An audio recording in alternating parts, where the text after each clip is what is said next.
Everyone welcome to my mini blog. अनि आजको दिनको सुरुवात छ मेरो हाइड्रा फेसियलबाट, जुन चाहिँ म स्मिता ब्युटी एकाडेमीमा गइरहेछु। सो मेरो ब्लग हेरेर मलाई साथ दिनु होला। आजको दिन चाहिँ म एकदमै एक्साइटेड थिएँ के, किनकि मैले कहिले पनि हाइड्रा फेसियल गरेको थिइनँ।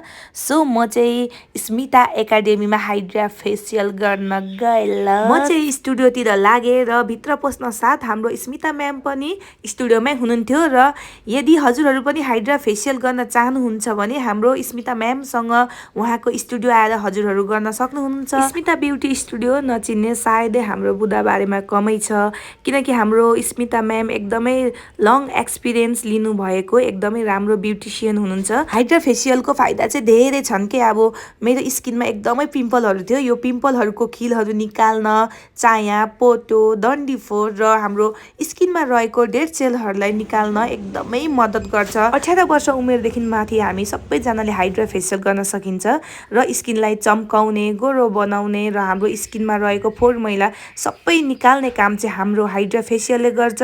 यदि तपाईँहरू बुधबारेमा अथवा बुधबारे बुद्ध शान्ति जहाँ पनि बस्नु भएको छ भने हजुरहरूले स्मिता ब्युटी एकाडेमी आएर गर्न सक्नुहुनेछ। हाइड्रा फेसियल सकेपछि त मेरो स्किनमा कस्तो ग्लो आएको के हजुरहरूले पनि भिडियोमा देख्न सक्नुहुनेछ। र म जस्तै स्किनलाई टल्काउन चाहनुहुन्छ भने स्मिता ब्युटी एकाडेमीमा आउनुहोला है साथीहरू।